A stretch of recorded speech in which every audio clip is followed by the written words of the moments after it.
guys, so I'm back again. It's, as I say, Tuesday, and I've just been to Jan's for reflexology, and I'm on cycle day 7 today. So it's a lot better outlook when you get to like that 7th day, 8th day, I feel, because you know that your estrogen's starting to build up, your lining's going to get nice and lush, ready for the egg, and you know you can start baby dancing anytime soon. So all's good in that respect. I had quite a good period this time. It was 4 days, which is much better for me. I hate when they drag on. I always have been about a 4 or 5 day period. Normally 2 days heavy, 1 to 2 days medium, 1 day spit spot. This time it was 1 day medium, second day was slightly medium to heavy, and then oh god, it's always so shitty with traffic here, honestly. Well, I can't do more than that. Yeah, so as I say, it's been a lot better, the period for me this time round, because it was, yeah, second day medium to heavy, third day medium, fourth day light. So all was good. This is such, right, so where Jan lives, it is just so colossal with building work. They're building so many new houses. It's just all digger trucks, it's ridiculous. Anyway, so yeah, I had a 4 day period, which is great. So since day 5, I've been completely clean and dry, which is amazing. I feel better when I'm like that, especially when I've been doing football tournaments non-stop. Yeah, so all's good with that, but I feel completely and utterly down. I don't often get like this, but this time I'm not feeling as upbeat. I don't know why. I know you guys say I always look positive and that's what gives you hope, but today I'm having a slightly shittier day. I'm very well aware that I've been trying a long time for this baby naturally, and things have happened in losses such as the 2 chemicals and the 2 miscarriages. I know that most people over the age of 35, they've been trying longer than 6 months, need to go to a doctor. Well, I have been to the doctors, as you know. Right at the beginning of the journey, when I had my first miscarriage, I did have my vitamins all checked, and I was slightly dipping on iron, so we got that all rebooted. I'm up to date with my smears. I've been in touch with the doctor when I had my mid-cycle bleed in February, but they were like, unless it happens like 3 or 4 times a year, there's nothing that flags up any hormone imbalance to us. We're just saying these things can happen, whether you're 20s, 30s, 40s, it can happen. So they weren't that bothered, to be honest. They just said your health check looked really good that you had 18 months ago.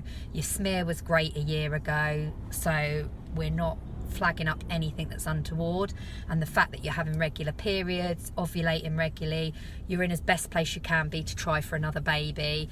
You just got to keep trying, stay relaxed and enjoy each other, and hopefully things will happen and you've got your progesterone if you need it. That's where I'm at with doctors. And that, so when people say, do you want to see a doctor, I don't really, because I know they're not going to help me. They're going to say I've got 5 children already. If it happens, brilliant. If it doesn't, it doesn't. And that's the place that Aaron's in. Got 5 children. We've been trying a very long time. He's getting to the end of where he doesn't want to try anymore. That doesn't help me emotionally or physically, because that makes me wound up and a bit stressed out, if I'm being honest. I totally respect that. I've got to respect his feelings, and I know he's my husband and I love him with all my heart, but I'm not in that headspace to think I'm on a deadline. I can't think that, because it stresses me out to the point of I feel sick. So I've just got to think in my head, I've got to keep trying for the couple more cycles with a positive attitude and mind and body, and it'll help. I think the whole point of us miscarrying the first time round, I don't care what anyone says, I know it's more to do with the state of your egg or the seed or your lining that you miscarry. I'm well aware of that, but I do think it did not help that we were in that first lockdown. You know, the uncertainty of what COVID was bringing to the country, the world, the individual human was so damn worrying. It played heavy on my mind, and of course we've never seen anything like this in our lifetime, have we? The last pandemic was in 1918, the Spanish flu, for the UK or most countries. So, you know, we've never, thank goodness, had to deal with anything so uncertain and worrying. So to have that all on my shoulders whilst I was in the middle of TTC was worrying and daunting. And then when I fell pregnant, I was only blessed with that happiness for about 2 weeks, and then I miscarried. I was totally stressed out with homeschool then, because like I say, it was all unknown to me. I've never homeschooled children before, let alone all of mine. And it was like a lot of money going out of the household on printer ink and cartridge paper and extra food. You know, we weren't allowed out of the house like everybody else, so it was just garden activities. It was stressful.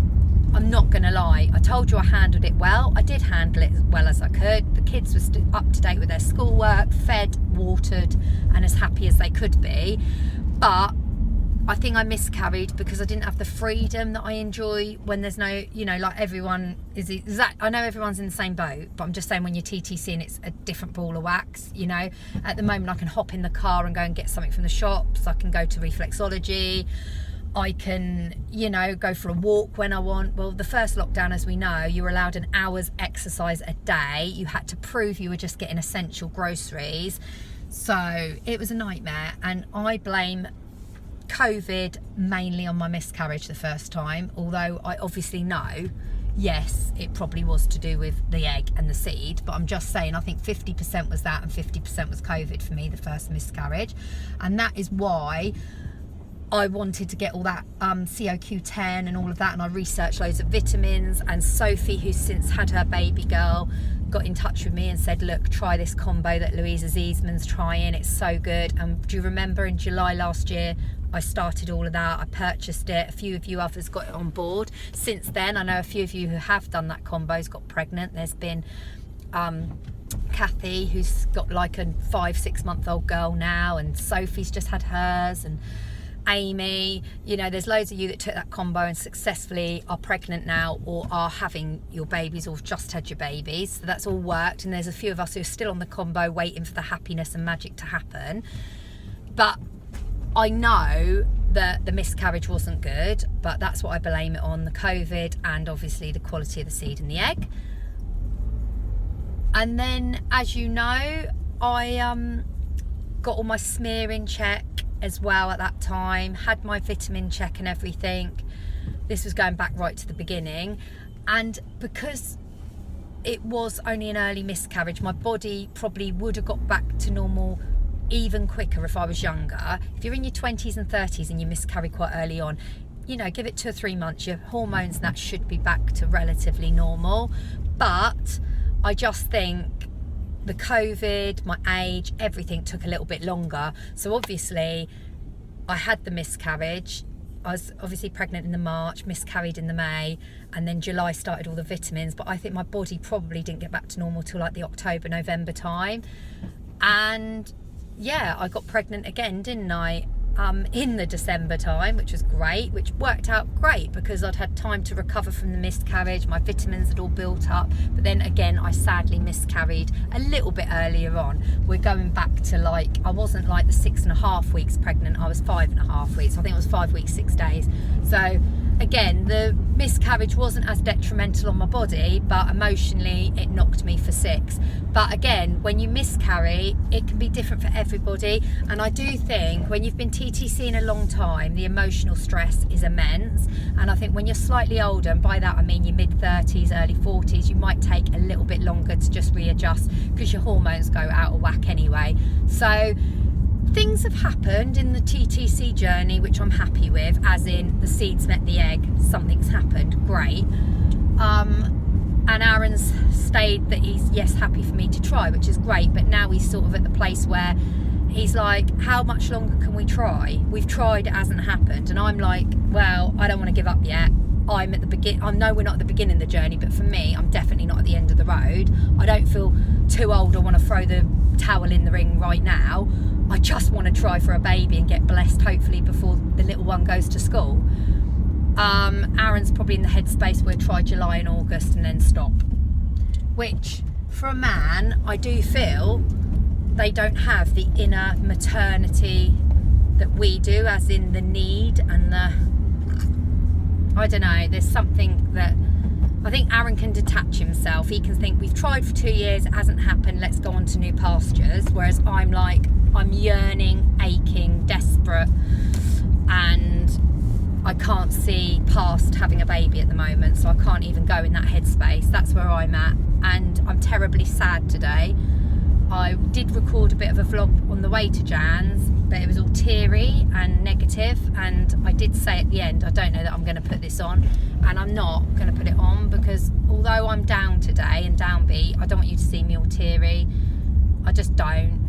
I want it to be a raw vlog, but it was a bit emotional, and the reason it was emotional is because last night Aaron was like emphasising we'd try for a couple more months and that's it, and I just told him I can't have it in my head all the time that I'm on a deadline. It's doing me no good. It's making me upset, and it's not good to be upset. It's like when you're in an exam, you've got an hour and a half to do an exam paper. Your heart's beating twice as fast. You can't think clear. You're trying to hydrate your brain with water and clarification, but you know those answers depend on your future, and that's where I always used to crumble. My exams, I had great coursework as a child, done really well with my mock exams, which is all coursework, and then in my exams got half the results I was expected, because I used to get all churned up, not sleep the night before, and we all know sleep, hydration like water, relaxation methods, meditation, all helps your body and your mind and your well-being to set you in good stead for good results. We all know that, and now time's gone on, and I was at school like 20 years ago, so we all know now time out, walks, fresh air, all that is good mental health stuff. Back then it was just get a good night's sleep and a nice big glass of water before you go into an exam and talk any worries you have to your parent. But now you get a little bit more like yoga, relaxation methods. If it was my children, I could give them a lavender head massage and a little bit more, a little bit more now. And it's a bit like the exam paper I compare to like this baby journey. Every time I have my fertile window, which we know is about 5 days, I know in that week I've got to get as much baby dancing in as possible, but stay as relaxed as possible and focused and enjoy it as well to make that baby happen, and prepare my body for the eventualities of an implantation and a baby. So I've got all that preparation work that I do on the outset, like what I'm doing now, the reflexology, the vitamins, the water, everything, the no caffeine, everything.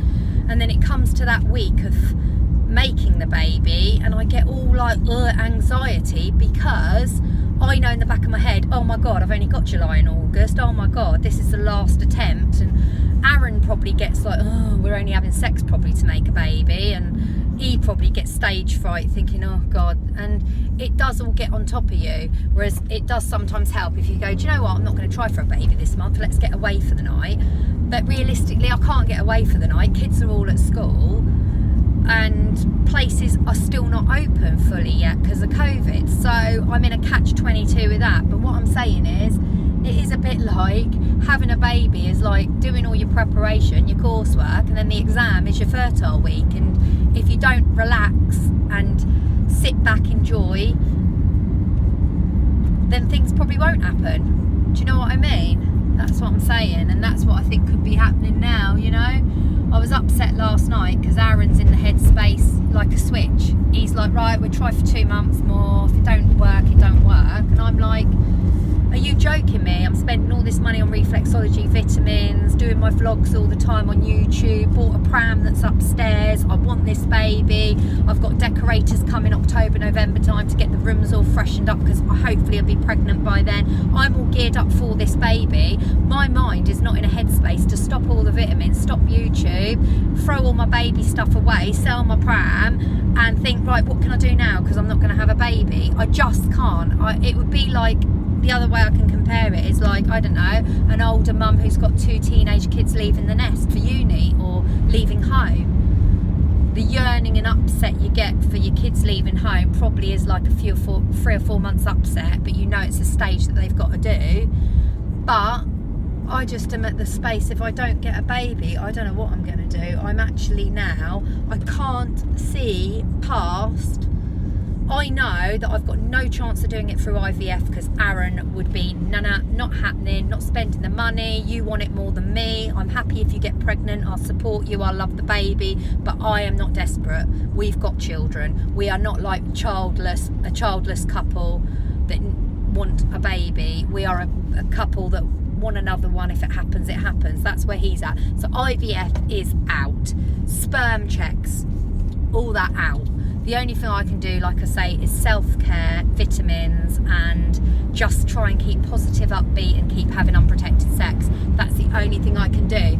So my hands are tied. I can't book into Bupa and say, can I have a scan please? I'll pay privately, see how many eggs I've got in storage. Aaron will go nuts. He'll say that is not part of the deal. If it happens, it happens. All I can do is say I'm going to reflexology to help my back problem, and also she works on the fallopian tubes to make sure everything's balanced for me. Aaron doesn't mind that because I'm going anyway.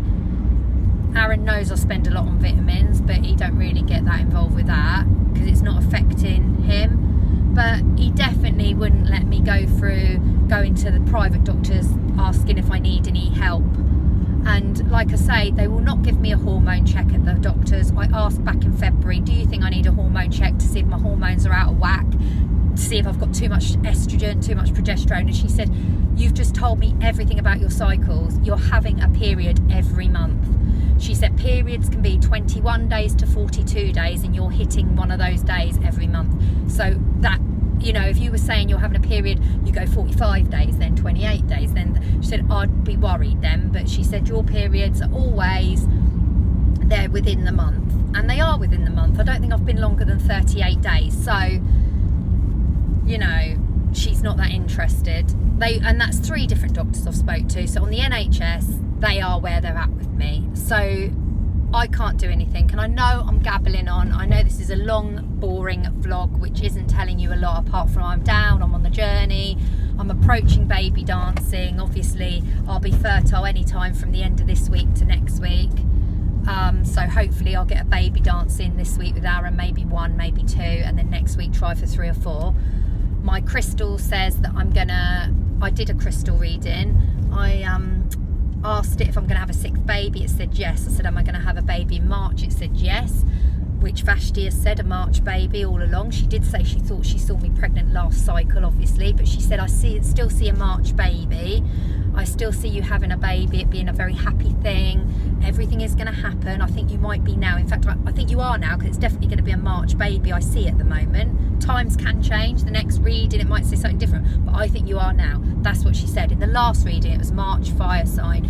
So I'm holding in my heart, if I'm pregnant this cycle, it'll be due beginning of April, like about anything from the 5th to the 8th. So that's me going on the last period. It comes up like the 6th of April, and another one it comes up the 5th, and another one it came up the 8th. So between the 5th and the 8th is going to be the baby time. They might induce me early, it might be a week early naturally, so it could still be March, but it's definitely on fire this cycle, so that's positive. And I just got to think like that, you know, guys, that's all positive. And so Aaron's happy to try this month and next month. I might get September out of him. I don't know, but I can't even think ahead of this because time is ticking. It's like I'm just about to set an exam, and if I get pregnant, I pass with an A star 9, what they get now. And if I don't, I get a big fat negative nothing, nana, F grade, whatever the shittiest grade is at school now. I don't know what else to say really, apart from I'm not having a good day today. So yeah, I'm not having a good day because obviously Aaron sort of is bringing home the truths, how he feels about this trying. And he doesn't want to see me heartbroken and upset. I know he doesn't, but if he calls it quits on the baby trying before that time, I just don't see how I'm going to get through it, you know? I just don't. I wanted it to be that this end of this journey on YouTube is me having the baby and then going on to breastfeeding and weaning tips and then making my channel into something fabulous. But if my journey ends, I feel really like I'm just going to have to ditch everything and have a clean break from everything and everyone. But I'm hoping it won't get to that stage. I'm hoping, God willing, please, please, please, God up there, listen, please let Vashti be right and say that it's a March. I don't even care if it's born in March or not, but please let there be a baby, July, August at the latest. Please. I don't know what else I can do. So like I say, my self-care's all up together. I'm having unprotected sex and I'm trying to stay as relaxed as possible, but it's just not good because I've just got it all on my mind all the time. But I've gabbled and I've probably gone from one subject to another, not made sense on some of it. But basically, guys, I'm cycle day 7. Baby dancing is about to commence anytime soon. When I did my crystal reading, it said I'm going to ovulate day 15, day 16. Jan did the same crystal, did her crystal, and the same reading came out, yes to baby number 6, yes to baby in March, yes to a fire sign. Mine said yes to, I asked it if I'm going to ovulate, and I went from day 11 right through, and it kept swinging gently at day 15 and massively at day 16. So I think maybe if the crystal's right, I'll ovulate day 15, 16. Yes, please, I'll take that. Thank you very much, because you don't want to ovulate earlier really than day 12, and you don't want to ovulate later than day 18. So I always say day 12 to day 18 is massively brilliant. If it's slightly later than 18, it's not impossible, but it gets a bit difficult. And before day 12, your lining won't be as fibrous and lush for that implantation, but it can still happen. So let's just hope for a good, decent ovulation time, unprotected baby dancing, and here's to hopefully getting that rainbow. Love to all, friendship to all, and speak soon.